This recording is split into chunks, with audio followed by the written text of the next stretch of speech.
Semua.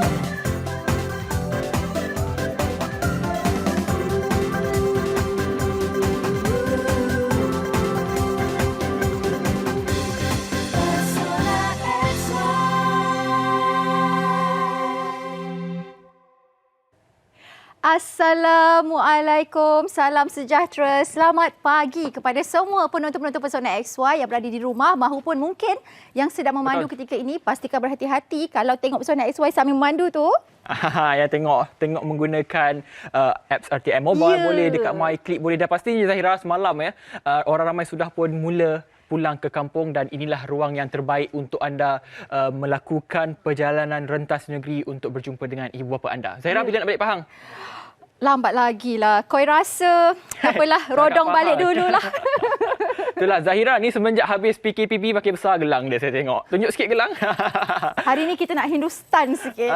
Betul. Dan hari ini juga ramai yang saya kata awal tadi, ramai dah balik kampung dan mungkin ramai juga yang sudah menonton kami di kampung-kampung halaman. Jadi teruskan menonton kami. Kita akan bersiaran selama 1 jam dan di penghujung rancangan nanti kita akan hiburkan anda dengan artis jemputan kita seperti biasa setiap minggu dan artis kita pada minggu ini sangat istimewa sebab kalau sepanjang bulan Ramadan tu anda dengarkan lagunya hari-hari di TV1. Betul Zahira. Dan dalam tempoh PKPP ataupun Perintah Kawalan Pergerakan Pemulihan ini, kita tidak dapat lari dengan perkataan SOP ataupun Standard Operating Procedure ini.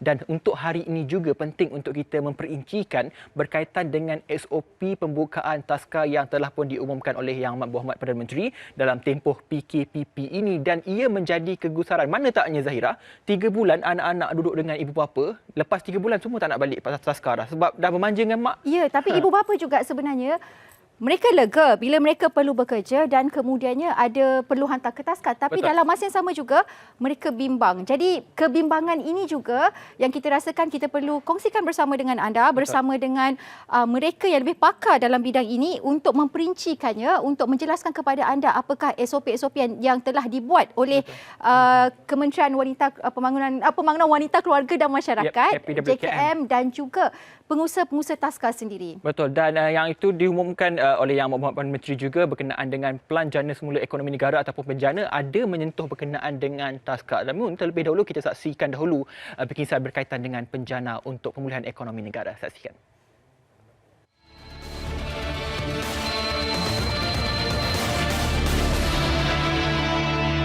Dan bagi meningkatkan keyakinan ibu bapa untuk menghantar semula anak-anak mereka ke taska, kerajaan akan memberikan grant kepada pengendali taska untuk mematuhi dan melaksanakan SOP yang ditetapkan.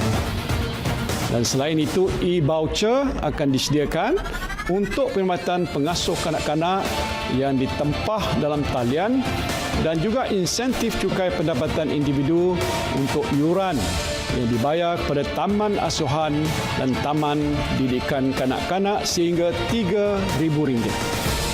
Langkah ini akan dikawal selia oleh Kementerian Pembangunan Wanita dan Kebajikan Masyarakat dan LHDN.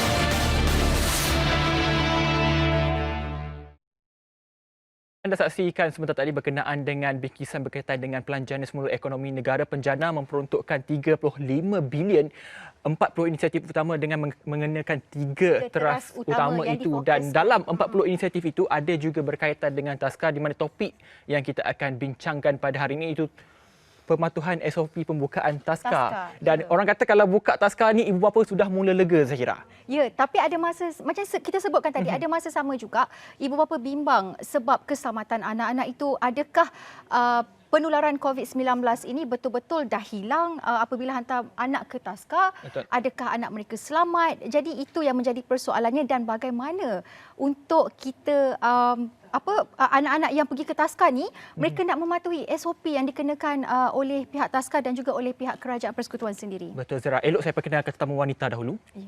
Peminat Lee Min Ho. Lee Min Ho. Baik, bersama kita sekarang adalah Puan Anisa Ahmad, Presiden Persatuan Pengasuh Berdaftar Malaysia. Apa khabar Puan? Alhamdulillah. Ceria daripada pagi tadi lagi. Puan Anisa sangat ceria dan inilah tetamu yang sesuai untuk hari Sabtu Pesona XY ni Zahira. Dan tetamu lelakinya Zahira. Ya, tetamu lelakinya Encik Muhammad Syukri Moklis iaitu pengusaha taska. Saya terkejut apabila penerbit kita mengatakan akak happy hari ni ada pengusaha taska lelaki. Betul, jarang-jarang kita dengar Zaira pengusaha taska lelaki. Dan untuk pembukaan bicara kita hari ini untuk personal SY berkenaan dengan pembukaan taska dalam pasca PKPP, pasca COVID-19 ini dalam tempoh Perintah Kawalan Pergerakan Pemulihan. Soalan pertamanya Zaira adalah orang di luar sana, termasuk saya juga, kadang-kadang tertukar dengan istilah tadika, ada yang sebut tabika, ada sebut pengasuhan anak-anak dan sebagainya. Mana satu terma yang perlu kita angkat dan juga kita raikan dalam hal ini? Puan. Terima kasih. Okey, sebenarnya memang banyak, ramai sangat yang confused. Pengusaha pun ada yang confused juga. Okey, kita ada taska, kita ada tadika, kita ada pusat jagaan. Ini yang lebih berkaitan dengan perkembangan awal kanak-kanak. Okey, taska ni simple je. Bawah 4 tahun taska, dia under JKM. Okey. And then tadika 4 tahun hingga 6 tahun. Dan mereka ni di bawah Kementerian Pendidikan. Dan yang ketiga ialah pusat jagaan. Pusat jagaan ni pun terbahagi kepada 2. Satu pusat jaga harian, satu pusat jaga kediaman. Okey, kita tolak yang kediaman, kita ambil yang harian. Pusat jaga harian ni dia lebih kepada kanak-kanak bawah 18 tahun. Mana 0 hingga 18 tahun. Dan ketiga-tiga ni semua mempunyai akta yang berbeza. Taska ada akta taska dia, tadika dia ada taska dia sendiri, dan untuk pusat jagaan pun dia ada akta dia sendiri. Dan ketiga-tiga ni adalah berbeza. So kalau kita tengok kadang-kadang sekejap orang sebut Taman Asuhan Kanak-kanak. Okey, Taman Asuhan Kanak-kanak tu adalah nama panjang untuk taska. Okey, Taman Didikan Kanak-kanak tu nama panjang pula untuk tadika. Ya. Jadi ada perbezaan dekat situ. Dan juga bila bercakap berkenaan dengan pengasuhan, pastinya ibu bapa dekat luar sana mempunyai sedikit kegusaran untuk menghantar anak-anak ke taska, ke pusat jagaan ini sendiri. Macam mana untuk memilih pengasuh yang benar-benar layak? Apa kriteria yang diperlukan? Okey, kalau kita nak cerita pasal kriteria dia, saya ada bawa kat sini lah. Okey. Puan bersedia dengan pelbagai file untuk membuktikan ataupun menunjukkan kepada anda betapa pentingnya pembukaan taska ini. Sebab kita tahu masa PKP dulu ramai ibu bapa yang sangat desperate nak cari pengasuh. So dia main hantar je orang sebelah lah. Siapa-siapa saja yang kat internet tu, saya ada pengasuh, semua hantar. Tapi adakah mereka ni betul-betul genuine? Ada yang ambil kesempatan, ada yang betul-betul memang dia adalah pengasuh di rumah. Dan pengasuh di rumah dengan taska di rumah ni pun berbeza ya. Taska di rumah ni biasanya registered and 9 orang ke bawah. Kalau pengasuh di rumah ni 4 dia 3 orang lah senang kat kanak. Termasuk anak sendiri. Okay? So macam kalau kita tengok ya, kat sini pengasuh di rumah, kita bila pengasuh di rumah ni biasa kebanyakannya parents masih mencari pengasuh di rumah. So kita kena cari, kita lihat persekitaran di rumah ke atau di taska ke institusi ya. Kita tengok persekitaran dia macam mana. Macam mana dia pantau anak, adakah ruang aktiviti dia luas, bersih tak, selamat tak, okey. Dan kita tengok setiap pengasuh yang ada kat situ, sama ada pengasuh di rumah, sama juga dengan pengasuh di institusi, sama ada mereka ni penampilan ni bersih tak? Kalau kuku panjang hitam-hitam tu, rasa tak kot, kan? And then mesra tak? Dia boleh kerjasama tak? Ini kita baru turun kereta, tiba-tiba dengar, oish, takkan nak ambil anak pergi hantar kat situ. Seram saya nak hantar. Saya pun seram. Okey, dan bila dia bercakap dengan kita atau dia cakap dengan anak tu, ada eye contact tak? Atau dia pun, pergi macam tu, megang kaki ke atau adakah dia macam tu? Jadi sebab taska pengasuh-pengasuh yang kalau dia pergi ke kursus semua ni, dia orang tahu benda-benda ni memang tak boleh buat.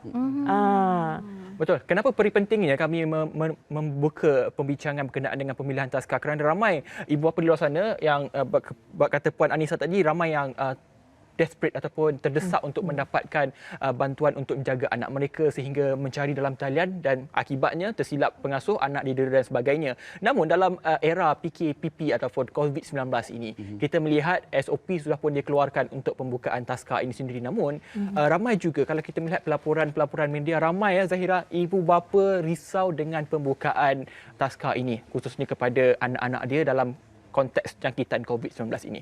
Dan SOP yang telah dikeluarkan oleh MKN difahamkan sudah 3 kali dikemas kini bagi memastikan ibu bapa di luar sana dan juga pengusaha faham berkenaan dengan SOP yang dilakukan ini. Jadi Tuan Haji sendiri sebagai pengusaha taska, seorang lelaki, bagaimanakah kerangka SOP itu diangkat ke peringkat MKN supaya semua pihak faham ada win-win situation di situ? Okay. First kali saya ingin mengucapkan terima kasih kepada semua kru dan pesanan XY ini kerana menjemput saya untuk berkongsilah apa yang telah kami lakukan dan untuk pengusaha Taska. Jadi macam Hafiz beritahu tadi, SOP ini telah pun dikeluarkan dan diminta untuk semua Taska untuk ikut, wajib ikut. Kalau tak ikut, akan diminta untuk tutup lah. So, nak tak nak, pengusaha mesti ikut. Dan ada hadiah juga lepas tu dengan ya betul, dengan penjana yang telah ni dia akan dapat 5,000 untuk pengusaha Taska yang mengikut SOP. Jadi ini adalah macam satu pakej rangsangan kepada pengusaha-pengusaha Taska untuk mengikuti SOP ini. Jadi memang akan gembiralah orang-orang yang pengusaha-pengusaha Taska yang ikut. Okey. Jadi pasal kemaskini 3 kali tersebut, ini menunjukkan bahawa kerajaan sangat prihatin dan sangat responsif terhadap feedback daripada pihak Taska. Sebab tu dia buat update 3 kali. Kalau tak ada update maksudnya tak ada apa-apa ada feedback tapi tak ada inilah. Tak ada apa-apa respon daripada kerajaan. Alhamdulillah kerajaan kita sangat-sangat responsif. Itu satu. Kemudian SOP ini bila dah ada semua pakej rangsangan ini, sebenarnya SOP yang dikeluarkan ini sebenarnya adalah untuk pemantapan daripada SOP yang sedia ada. Contoh boleh saya tunjukkan buku log harian ini. Ini adalah buku log harian yang wajib untuk semua Taska yang ada. Tapi ikut kepada Taska dan ikut kepada negeri lah. Yang ni Selangor lah yang kami pakai.